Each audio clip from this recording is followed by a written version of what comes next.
নমস্কার 24 আওয়ার্স টিভির পর্দে আপনাদের সকলকে স্বাগত। আপনাদের সঙ্গে রয়েছি আমি কোয়েল, আর এই মুহূর্তে আমার সঙ্গে রয়েছে ডায়মন্ড হারবার লোকসভা কেন্দ্রের বিজেপি প্রার্থী অভিজিৎ দাস। প্রথমত দাদাকে আমি নমস্কার জানাচ্ছি। নমস্কার। এই মুহূর্তে সব থেকে গুরুত্বপূর্ণ খবর যেখানে আমরা চোখ রাখছি, দেখা যাচ্ছে যে অভিষেক বন্দ্যোপাধ্যায়ের বিরুদ্ধে নির্বাচন কমিশনের দ্বারস্থ হয়েছে বিজেপি। কেননা মালদা দক্ষিণে বিজেপি প্রার্থী শিরূপা মিত্র চৌধুরীর কে কুরুচিকর এবং নারী বিদেশী বলে অভিযোগ করেছে অভিষেক বন্দ্যোপাধ্যায়। কি বলবেন, একজন নারীর বিরুদ্ধে, নারীর পক্ষে এরকম অভিযোগ করছেন তিনি? দেখুন, ক্লাস 8-এ প্রতি সাবজেক্টে সিঙ্গেল ডিজিট পাওয়া স্কুল কর্তৃপক্ষ কর্তৃক বহিষ্কৃত হওয়া কোনো স্টুডেন্টের বিষয়ে আমার কথা না বলাই বেটার। সে যদি তার যদি মেধা থাকতো, ন্যূনতম বোধ থাকতো যে মানুষের সম্মান কি, নারী জাতির সম্মান তো আলাদা ব্যাপার, যে টোটাল মানুষের সম্মান কি, তার কি অধিকার কি, তাহলে আজকে এই প্রশ্ন আসতোই না। একটা কোনো রকম উচ্চ মাধ্যমিক পাস ছেলের,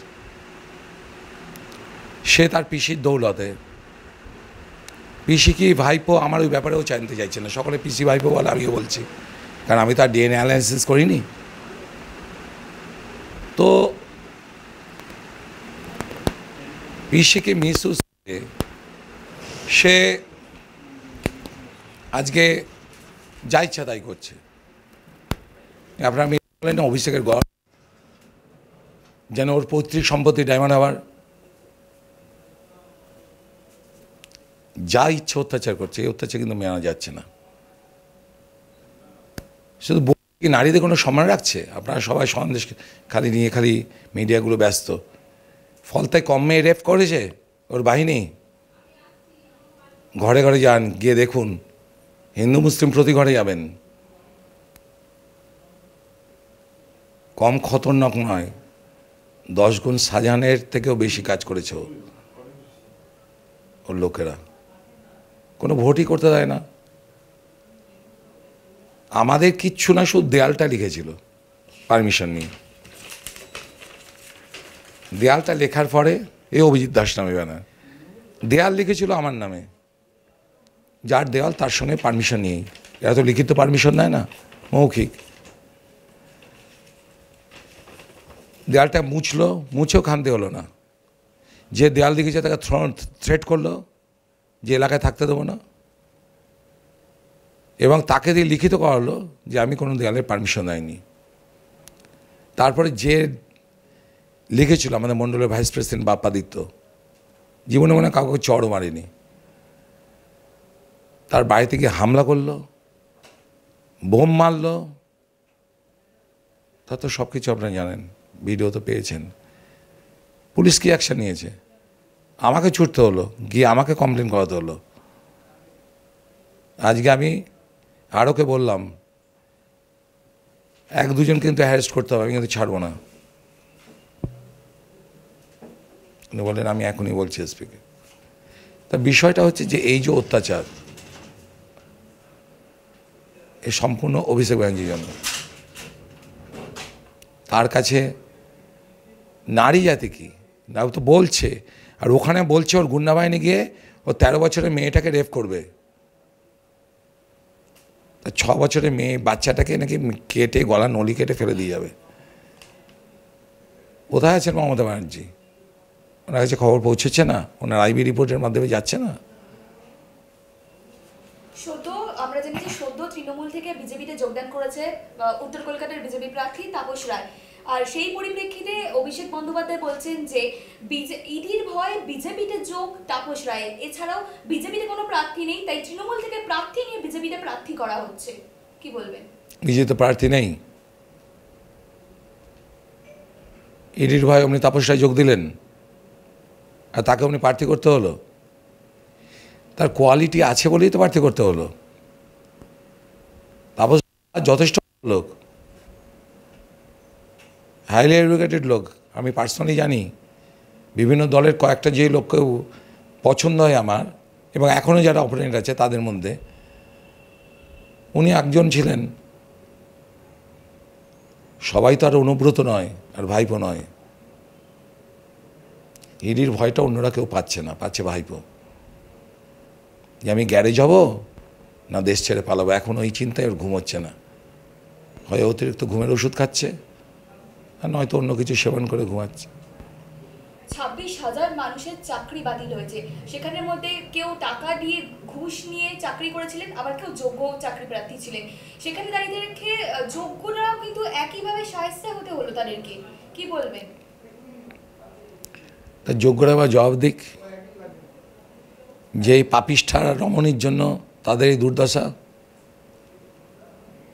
আর যাদের চাকরি বাতিল হয়েছে, যারা ঘুষ দিয়ে চাকরি নিয়েছে, তারা আপনাদের মিডিয়ার সামনে আসুক, বলুক যে কাকা কাকা তারা টাকা দিয়েছে। সেই খুঁজতে খুঁজতে খুঁজতে খুঁজতে সেই কেন্দ্রবিন্দু পৌঁছবে পিসি ভাইপোর কাছে। এটা তদন্ত করুন আপনার মিডিয়ারা।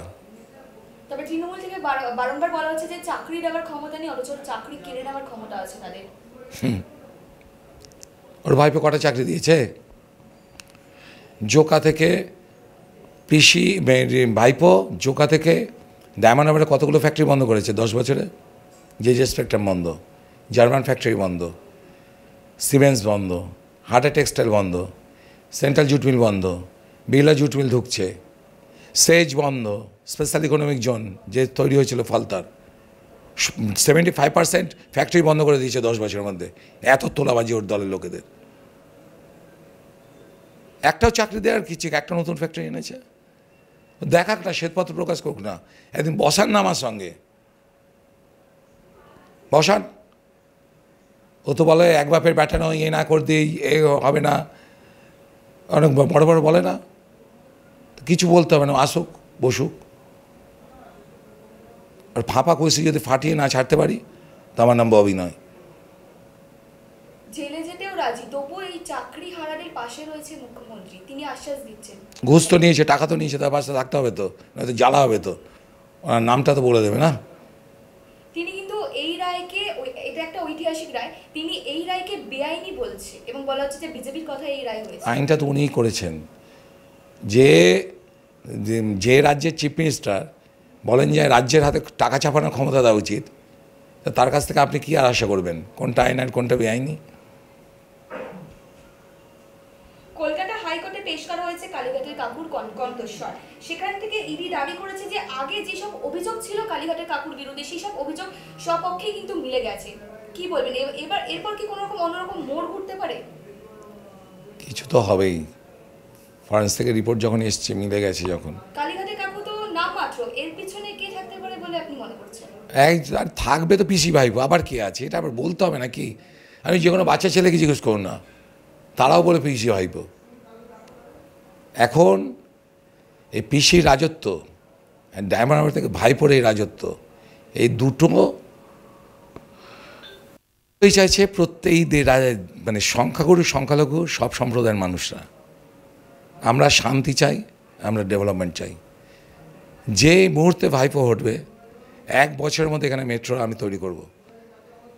জোকা থেকে ডায়মন্ড হারবার মেট্রো লাইনটা নিয়ে আসবো।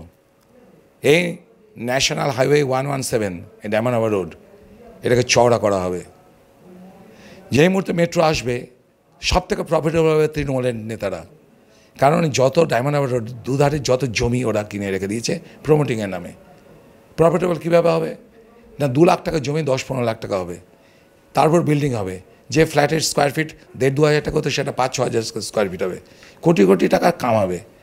তো ওদের নিজেদের পকেট ভরানোর জন্য ওই গুন্ডামি ক্রিমিনালাইজেশন না করে ওদের উচিত যে ভাইপোকে হটিয়ে দেওয়া, এবং ভাইপো হটলেই আমি আসবো। মোদী সরকারের যে হাজার হাজার কোটি কোটি টাকা বিভিন্ন ডেভেলপমেন্টের জন্য পড়ে রয়েছে, যেটা ভাইপোর দাদুর ক্ষমতা নেই। কারণ মাত্র 5 কোটি টাকার বেশি আনতে পারবে না। একজন সাংসদ বছরে তো 5 কোটি টাকার বেশি আনতে পারবে না। লোকাল এরিয়া ডেভেলপমেন্টে বিরোধী দলের সাংসদ 1959টা বুথ, প্রতি বুথে 25,000 টাকা মোরাললেস আনতে পারলে শাসক দলের এমপি পারবে, আমি পারবো, মোদি পরিবারের সদস্য। মোদিজির সরকারে এই ডায়মন্ড হারবারের প্রতিনিধি হিসাবে আমি আপনাদের কথা দিচ্ছি, হাজার হাজার কোটি কোটি টাকার প্রজেক্ট এনে হিন্দু, মুসলিম, খ্রিস্টান যা রয়েছে এই ডায়মন্ড হারবারে, এবং যে যা পার্টি করে করুক, প্রত্যেকের ডেভেলপমেন্টের স্রোতে শেখাবো। এখন তারা নোংরা স্রোতে যাচ্ছে, এই তৃণমূলের ক্রিমিনাল বাহিনী। যত তৃণমূলের ক্রিমিনাল বাহিনী প্রত্যেকে ডাক করাবো, যেভাবে অনেক পাপ কাজ করেছে, পুণ্যের কাজ কর, বল কী লাগবে, সবার কর্মসংস্থানের ব্যবস্থা করে দেবো। মিলে নেবেন, 2 বছরের মধ্যে এই ডায়মন্ড হারবারের সব সমস্যা মিটিয়ে দেবো। পরিবেশ আলাদা হবে, ন্যাশনাল হাইওয়ে চওড়া হবে, কোনো জামজাট হবে না, ওপরে মেট্রো চলবে, বড় বড় ফ্যাক্টরি আসবে। গুজরাটের যত বড় বড় ফ্যাক্টরিকে এখানে নিয়ে আসা হবে। এইমস আনবো, কথা দিচ্ছি, ডায়মন্ড হারবারে এইমস আনবো। মিলিয়ে নেবেন, মোদিজির দরকার হলে পায়ে ধরে এইমস আনবো, যে ডায়মন্ড হারবার আপনাকে এইমস দিতেই হবে। সবার মুখে হাসি ফোটাবো, নাহলে কিসের নেতা? আমি শুধু বিজেপি নেতা হবো নাকি তখন ডায়মন্ড হারবারের নেতা হবো, ডায়মন্ড হারবার লিডার। ওর মতো অভিশাপ হবো না, যেন যখন মরে যাবো তখন যেন সমস্ত ডায়মন্ড হারবারবাসীর আশীর্বাদ নিয়ে যেন মরতে পারি, এটাই আমার ইচ্ছা ভগবানের কাছে। আপনি এতদিন ধরে প্রচার করছেন, মানুষ কি কোনো রকম অভিযোগ তুলে ধরেছে আপনার সামনে? একটাই অভিযোগ, দাদা ভোটটা দিতে পারবো তো? কেন, তারা কি কোনো কারণে ভয় পাচ্ছে? পঞ্চায়েতে তারা তো দিতেই পারে না, দিতেই পারে না। হিন্দু হোক, মুসলমান, তাই দিতেই পারে না। তৃণমূলের লোকেরা পারে না। ধরুন একটা গ্রাম তৃণমূল, বেশিরভাগ একজনকে প্রতিনিধি করলো, ভাইপো ভোটটা দিতে দিল না। ভাইপোর প্রধানত সেই প্রধান হচ্ছে যে ভাইপোকে কমিশন পাঠাতে পারবে, যার ফলে ওই সমস্ত তৃণমূলীরা বিক্ষুব্ধ। ওই যে ভাইপো বলছে না যে তৃণমূলীগুলো ভোট পেয়েছে, বেশিরভাগ তো ছাপ্পা পেয়েছে, কারণ 1400 বুথেও হেরে গিয়েছিল। 333টা বুথে ও 2,60,000 ভোট টেনেছে, পুরো ছাপ্পা মেরে 90%। এবার দেখবেন তৃণমূলীরা বেশি ভোট দেবে, ওকে বিরুদ্ধে দেবে, ওর বিরুদ্ধে। আমি বলছি তো, শুধু আপনার মিডিয়া সেল সবার কাছে অনুরোধ করুক, প্রশাসনের কাছে। আর ও যদি বলে না এক বাপের ব্যাটা, তো এক বাপের ব্যাটা যদি হয়, ও মিডিয়ার সামনে কথা দিয়ে কোনো রকম ইনসিডেন্ট হবে না, আমি জামানত জব্দ করবই করব, এত বড় কথা বললাম। আপনি ক্ষমতায় এলে কি কি পদক্ষেপ নেবেন সাধারণ মানুষদের জন্য? প্রথমে সন্ত্রাস বন্ধ করব। ও যাদের উপর অত্যাচার করেছে সেসব বিজেপি, সিপিএমের লোকেরা পাল্টা রিভেঞ্জ নিতে চাইবে। পুরো অ্যাডমিনিস্ট্রেশন বলো কারোর গায়ে যেন কোনো টাচ না পড়ে, কোনো রকম যেন এখানে কোনো দাঙ্গা ফ্যাসাদ। তৃণমূলীরা যদি আমাদের উপর অত্যাচার করে, তাদের পাপ ভগবান দেখবে, আল্লাহ দেখবে, আমরা কেউ নেই ওদের শাস্তি দেওয়ার। আগে শান্তির বাতাবরণ আনতে হবে। দ্বিতীয় কথা হচ্ছে রেলের, তো অলরেডি আমি প্রজেক্ট জমা দিয়ে এসেছি আপনার জোকা থেকে ডায়মন্ড হারবার অবধি। ওই প্রজেক্টটা যত তাড়াতাড়ি সম্ভব উইদিন 1 ইয়ার এটাকে ইমপ্লিমেন্ট করা। ন্যাশনাল হাইওয়ে, এই টোটালটাকে যে যত টাকা লাগে এটাকে প্রজেক্টটাকে পাস করানো। যত বড় বড় ফ্যাক্টরি আছে তাদের হাতে পায়ে ধরে তাদেরকে নিয়ে আসা, যাতে কর্মসংস্থান হয়। সেন্ট্রাল ইউনিভার্সিটি এখানে যত শীঘ্র সম্ভব হয় সেই চেষ্টা করবো। আর শটাং মোদিজির পা গিয়ে জড়িয়ে ধরবো যে ডায়মন্ড হারবার একটা এইমস নিয়ে আসুন। এখানকার লোকেরা, গ্রামের লোক, এখানে বিভিন্ন রকম স্বাস্থ্যসাথী কার্ড দিয়ে এরা সব বিভিন্ন নার্সিংহোমের সঙ্গে একটা চুক্তি করে রেখে দিয়েছে। এই গরিবগুলো দেখার কেউ নেই মোদিজি, আপনাকে ওরা ভগবান মানে। আপনি এদের জন্য, দক্ষিণ চব্বিশ পরগনার জন্য একটা এইমস ডায়মন্ড হারবার করে দিন, এই অনুরোধ করব। সবথেকে মূল বিষয় হচ্ছে এখন দুর্নীতি। এই দুর্নীতির বিরুদ্ধে কি কি পদক্ষেপ নেবেন? দেখুন, prevention is better then cure. আপনি একটা জায়গার দুর্নীতি না, মেইন হচ্ছে রাজ্যের মক্ষীরানী বসে আছেন, সব মদ উনি খেয়ে নিচ্ছেন। মক্ষীরানীকে হটাতে হবে, সব দুর্নীতি বন্ধ হয়ে যাবে। সেই জন্য অন্য কী দুর্নীতি, কী ডেভেলপমেন্ট, এগুলোর দিকে না তাকিয়ে মেইন আমাদের টার্গেট হচ্ছে পিসি ভাইপোকে হটানো। পিসি তো ইলেকশনে দাঁড়ায়নি, কিন্তু পিসির ভাইপো দাঁড়িয়েছে। আর আমি ডায়মন্ড হারবারের বাইরে এখানকার কোনো ইস্যুতে যাব না, যার জন্য আমি এবারে ভোটটা বলছি যে তৃণমূলের বিরুদ্ধে আমি লড়বো না। তৃণমূল পার্টি করুক, আরে মানুষের ডেমোক্রেটিক সিস্টেম, তৃণমূল করবে, সিপিএম করবে, কংগ্রেস করবে। আমি কি ভাইপো নাকি সাইকো? ওর মতো সাইকো আমি নই যে ডেমোক্রেটিক রাইটস আমি ছিনিয়ে নেব। আরে 10 বছর রাজত্ব করেছি, আমি যদি ভালো কাজ করবো তো লোক তো এমনিই ভোট দেবে। আমি কেন অত্যাচার করতে হবে? কেন আমাকে সেই দাঁত হাসা চুলকুনি মলমের মতন বাথরুমে পর্যন্ত ভাইপোর পোস্টার কেন হবে? কেন এত ফ্লেক্স ব্যানারের খরচা হবে? চুরির টাকা বলে? ডায়মন্ডবাসীকে সূর্যের আলো দেখতে দেবে না? ফ্লেক্স ব্যানার ছেড়ে দেবে? সব খুলিয়েছি প্রসঙ্গে চাপ দিয়ে। দেখেছেন যে কদিন কিছুদিন আগে কী ছিল আর এখন কী ছিল সব ফাঁকা করে দিয়েছে। আমাদের লাগাতে দেবে না। এই মুহূর্তে সবথেকে গুরুত্বপূর্ণ বিষয় হচ্ছে দুর্নীতি। এই দুর্নীতির বিষয়ে আপনি কি কি পদক্ষেপ নেবেন? দেখুন, দুর্নীতি তো গোটা রাজ্য জুড়ে। তো prevention is better than cure. মক্ষীরানী যতদিন না হটবে দুর্নীতি চলতেই থাকবে। এই জন্য আমাদের প্রাইম অ্যান্ড ফরমোস্ট টার্গেট হচ্ছে যে 2026-এ পুরো রাজ্যটাকে দখল করে নেওয়া। তার আগে দুর্নীতির বিরুদ্ধে মুভমেন্ট করা, হাইকোর্ট সুপ্রিম কোর্টের মাধ্যমে ওদের বিরুদ্ধে যতটুকু অ্যাকশন নেওয়া যায়। এছাড়াও তো হচ্ছে ইডি তো শুধু রাজনৈতিক নেতাদের বিরুদ্ধে নয়, ইডি যা কারবার করে ইডি সিবিআইয়ের, তার 3% মাত্র পলিটিক্যাল পার্সন না, বাকি তো নন পলিটিক্যাল পার্সনদের কাছ থেকে তো ওরা রেড করছে, উদ্ধার করছে টাকা। তো এইবার এরা যে চুরি করছে, এরা যে বলছে ইডিকে লাগিয়ে দিচ্ছে রাজনৈতিক নেতাদের বিরুদ্ধে, ভুল কথা, ভুল তথ্য। সব তথ্য আমার কাছে আছে। অনলি 3% এই যে রিকভারি করেছে বা যা রেড করেছে, যা কেস করেছে। তো মক্ষীরানী যদি হটে যায়, তার ভাইপো হটে যাবে।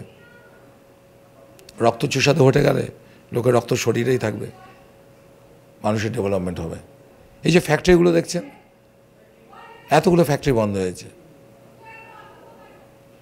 ভাইপোর গুন্ডা বাহিনী তোলাবাজি করছে ভাইপোকে রসদ পৌঁছে দেওয়ার জন্য। তার পিসি কোনো রকম হেল্প করছে না, তার প্রশাসন দিয়ে বাধ্য হচ্ছে তার ফ্যাক্টরিগুলো বন্ধ করে দিতে।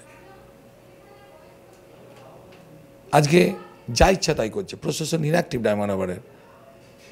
এখানে ভোটটা কারা করাবে? ডিএম হচ্ছে ডিস্ট্রিক্ট ইলেকশন অফিসার। ডিএমই যদি পারচেসড হয়ে থাকে, ডিএমই যদি কোনো কাজ না করে, প্রশাসন সকলে যদি পারচেসড হয়ে থাকে তাদের ভেস্টেড ইন্টারেস্টে, আমরা কি করব? সেই জন্য ইলেকশন কমিশনকে ডাইরেক্ট আমরা বলে দিয়েছি, যত ডিএমএ এবং ডিএমকে এসপিকে সকলকে বলে দিয়েছি, নিজেদের ভেস্টেড ইন্টারেস্টে এত বড় ক্ষতি করবেন না, আপনারা এত পাপ কাজ করবেন না। তাদেরকে হাত জোর করে অনুরোধ করেছি, এই অন্তত 1 মাস 1.5 মাস আমরা নিউট্রাল থাকুন, ভোটটা করতে দিন, লোককে স্বাধীনভাবে ভোটটা পেতে দিন, ব্যাস আর কিছু চাই না আমরা। মানুষ যথেষ্ট বুঝে গেছে 10 বছর অত্যাচার, তার ঠিক জায়গায় ভোটটা দিয়ে দেবে। কি মনে হচ্ছে এই বছরে মানুষের রেসপন্স কেমন হবে? মানুষ কাকে চাইবে? এই বছরে মানুষ অভিশাপ থেকে মুক্তি চাইবে। ডায়মন্ড হারবার আসে অভিষেক নামক অভিশাপ থেকে মুক্তি চাইবে। এই জন্য প্রত্যেকের প্রাইম মোটো, প্রাইম টার্গেট সে অর্জুনের, সে পাখির চোখের মতন, অভিষেক হটাও, ডায়মন্ড হারবার বাঁচাও।